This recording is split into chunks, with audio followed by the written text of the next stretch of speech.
Their Fated Travels. Chapter 27.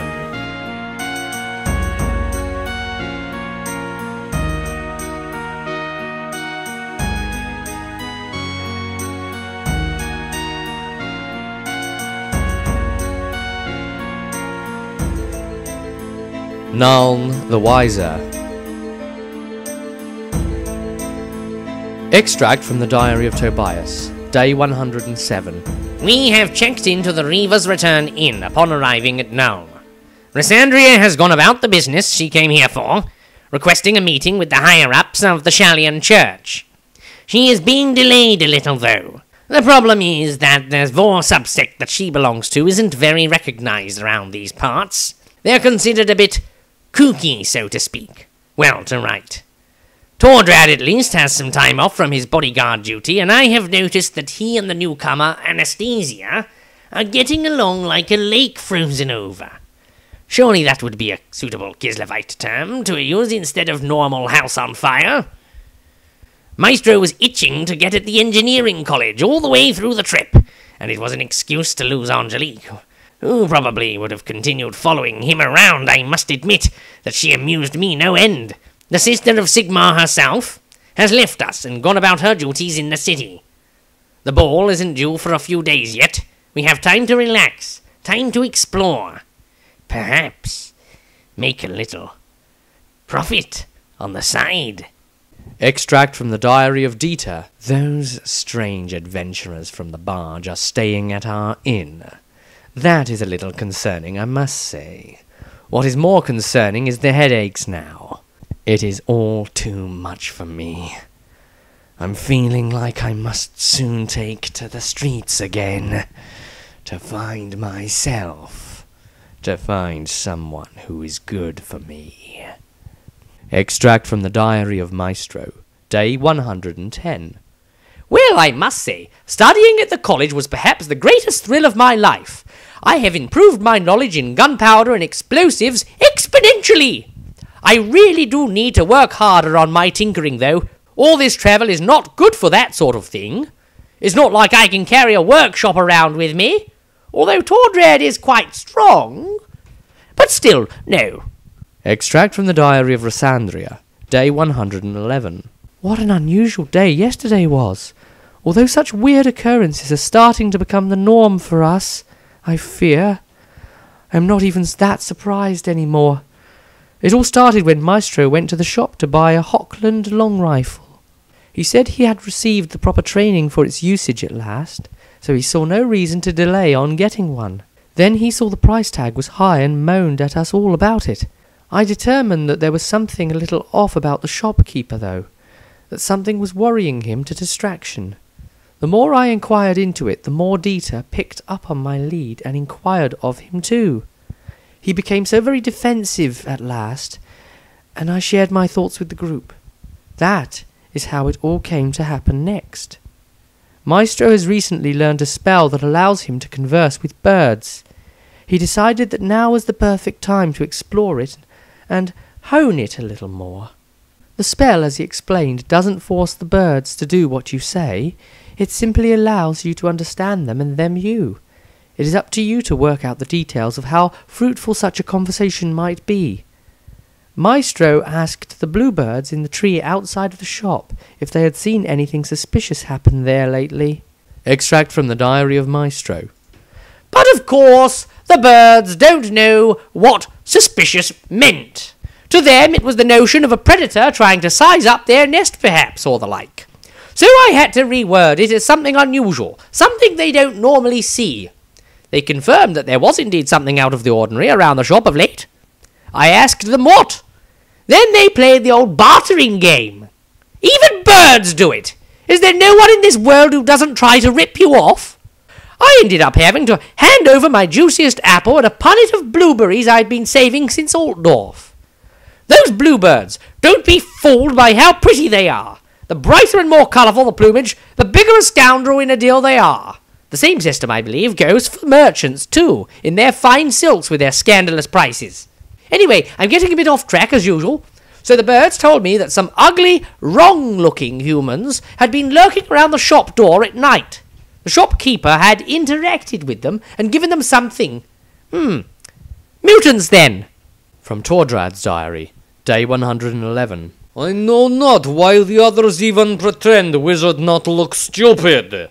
Instead they laugh so that he not see. Wizard standing there with fruit in hand, chirping up at tree like bird. All this study and magic make a man's head go crazy in time. Tobias's diary. Maestro did appear to be missing the point of the bird speak spell somewhat. It allows you to understand them and them to understand you. You don't have to go tweeting and twittering up at them. In fact, they probably shouldn't even understand what you're on about if you do that. It's just that Maestro is crazy enough to still make them understand. Truly, there is something missing in his faculties. Extract from the diary of Maestro. The shopkeeper soon confessed when I bombarded him with the information that nobody should know. He almost looked like he was going to cry. Mutants have been bothering him and getting money from him so that they don't mess up his business. He explained that he had seen them creep back off to the sewers each time. Ha! What are those sewer jacks paid for, eh? And which mugs end up roped going into the system to root them out? You guessed it, diary reader, us. Though the man did agree to give me the Hockland long rifle at a massively discounted price, so that wasn't too bad, I suppose. That Anastasia girl stayed back at the inn. Good job she did. Extract from the diary of Dieter. There's always some element of chaos anywhere you go. Handy, though, if you happen to be a miscreant. There's always someone around to pin it on. Rysandria's diary. As we worked our way around the sewer system, we came across several hewn-out areas with makeshift temples to the chaos god Slanesh. May Shalia forgive me for writing its name here. Many of these places contained mutants that we fought and drove out. Those we captured were cruelly interrogated by Dieter. I'm used to that about him now, though. Not that I condone it. Those that died were put to peace by prayer. I refuse to fire my gun at these mutants, however. I know for a fact that they are not beyond redemption. Only the highest powers among the Shalian Church know how to actually cure them. I'm determined to learn how to do this. I simply had to fend the attackers off with my staff as best I could. Soon, though, a foe that did warrant me opening fire upon appeared. A demonette, one of the awful demon soldiers of the aforesaid order. I do not wish to write it twice on this same page, let alone in the same book. Maestro was dumbfounded with fear, staring at it. The pheromones she gave off from her skin did terrible things to the group. It was frightening. Tordrad even stepped forward in a dreamlike state and dropped his axe. Dieter pulled himself to his senses and clutched his head in pain, bent over double. The worst, though, was Tobias.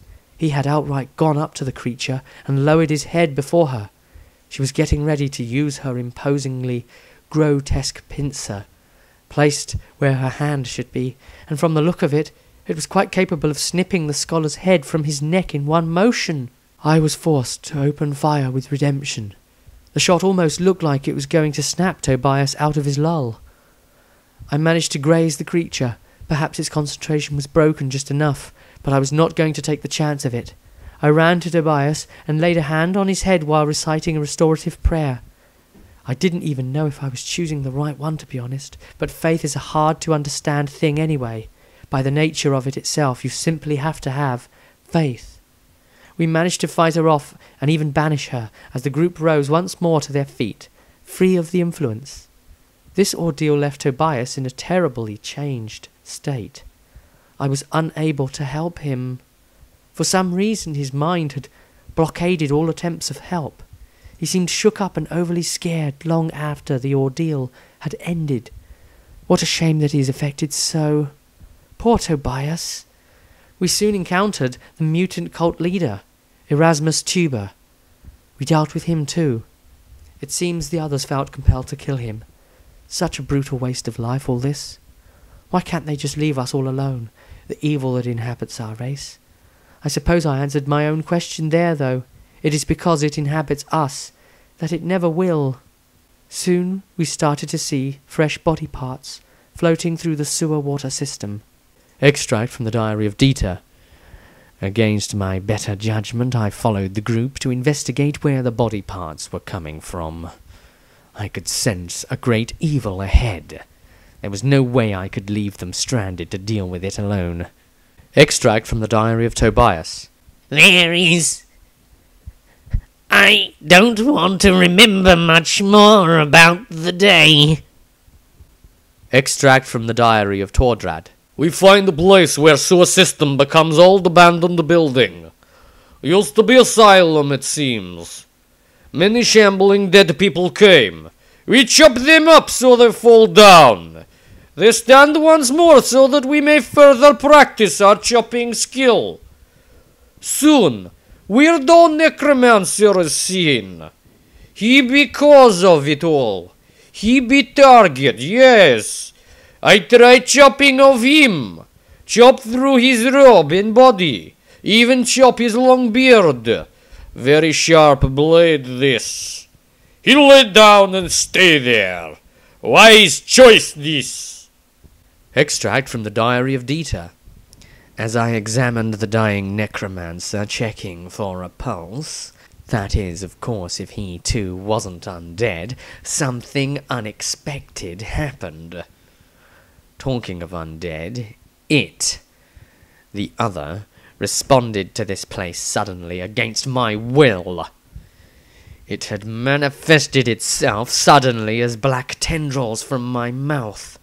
That meddling pipsqueak Tobias was so shaken up by his ordeal that he was in no order to stick his nose in and spot it. I think the Shallian saw something of it though, even though I had my back turned to her. My silhouette on the back wall will have given away something of what happened next. The emerging entity took a hold of the last remnants of the necromancer's essence and seemingly fed on them. How dare he do such a thing without my consent? But it also goes to show that he is growing more powerful. Soon I might lose control, where before I thought I had it. I must think of how to maintain the lead in this struggle. Extract from the diary of Rysandria, day 112. Finally I have made a discovery with Tobias. After a new medical examination, I have successfully identified a foreign body inside his skull. A small shard of warpstone is lodged into the bone. I can only imagine that this occurred when the warpstone booby trap triggered all those months ago in Altdorf where we first met. This would explain his strange dual behaviour between night and day.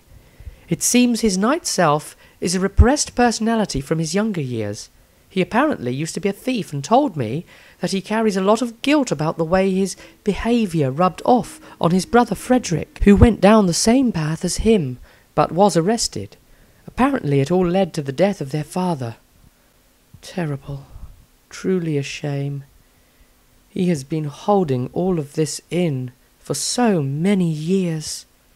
This alter ego is something I have explained to him now, and he has had to take my word for it, for even now he has no awareness or memory of what happens to him at night. As far as he knows, he is simply not a very good sleeper anymore. The piece of warpstone interacts with Morslieb, the Chaos Moon, for it too shines the same colour as it. He is incredibly lucky, though. If we put this into perspective, any human who has had such a thing embedded in them would have mutated severely by now. The fact that he is a halfling has stood him in good stead, only mutating some parts of his mind, just enough to bring about this secondary personality. I would say he got off lightly. Hopefully this thing won't mutate him any more in time, because there is no way I can remove it without killing him. The ordeal of his meeting with the demonette was a terrible thing too, and while we were at it, I tackled this with him as well. I have determined that Tobias has suffered a malady of the mind. The soothing prayers of my lady are not enough to heal this mental damage to his already fractured psyche.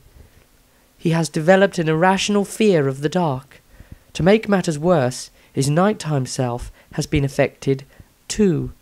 But instead of that personality fearing the dark, when in that form, he fears the light, preferring now to stick to shadows. This entire thing is extraordinarily difficult to fully understand.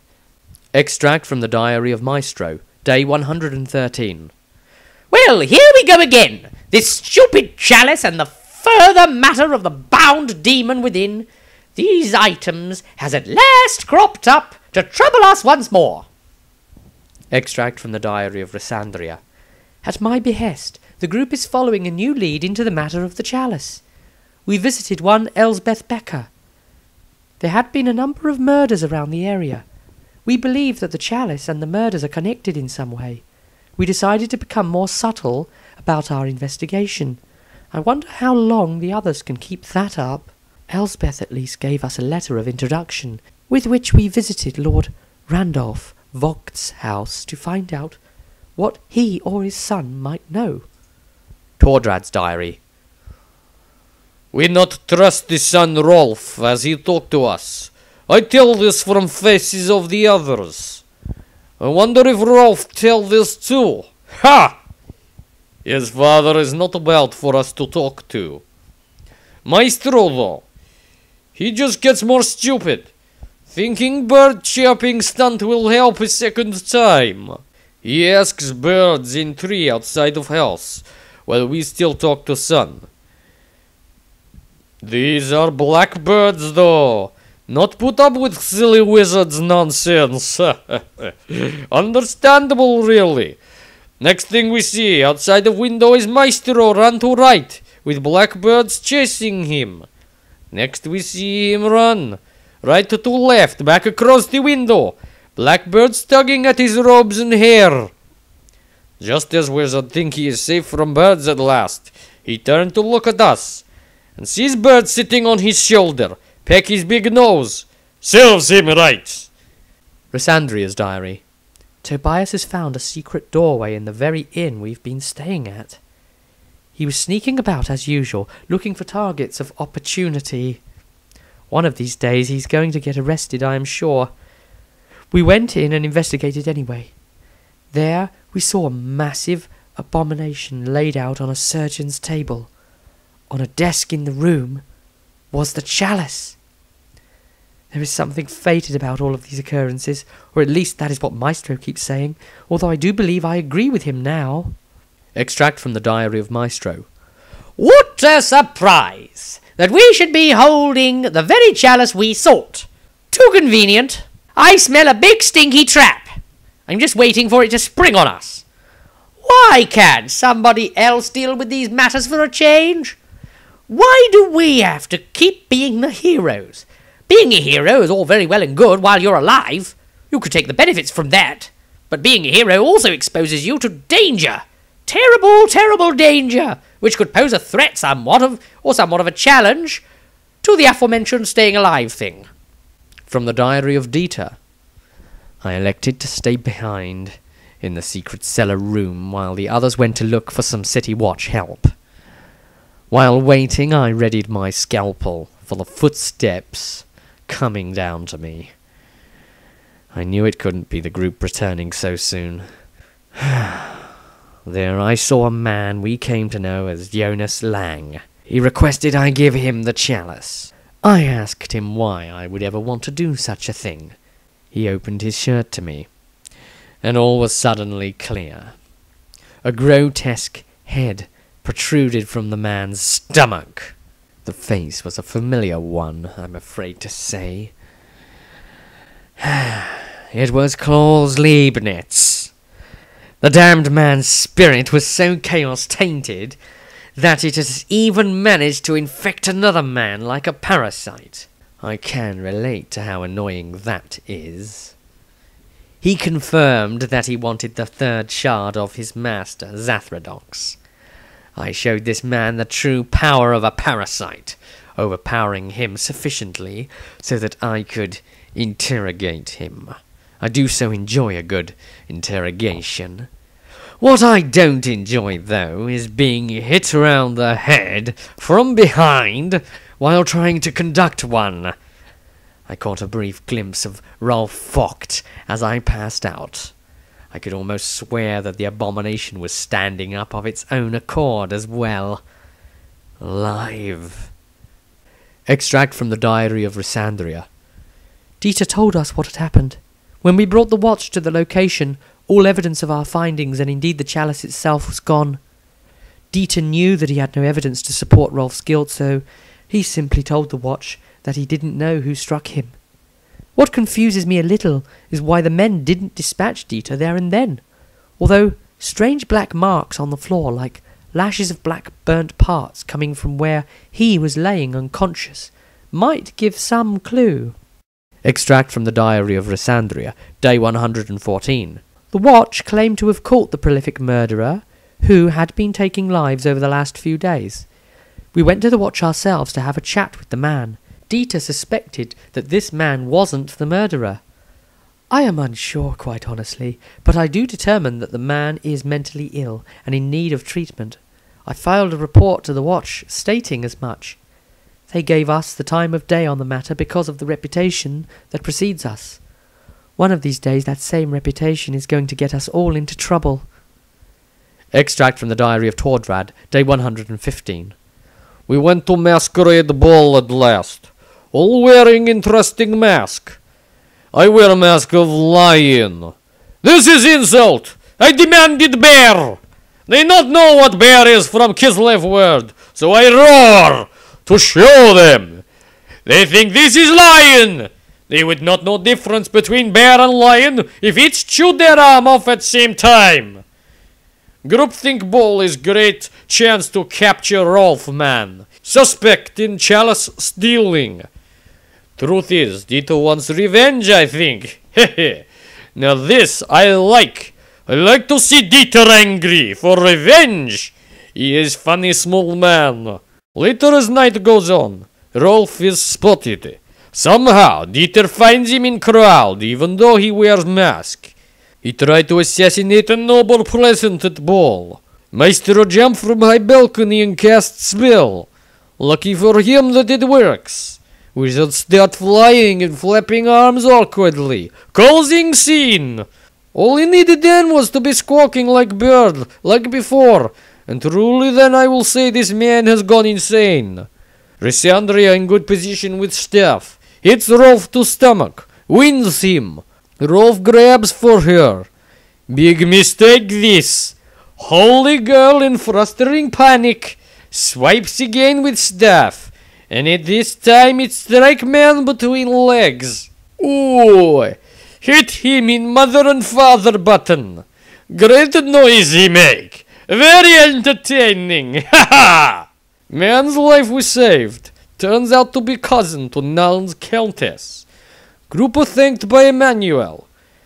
Maestro though make himself scarce just before she approaches. So like him to be afraid of women. He is not man.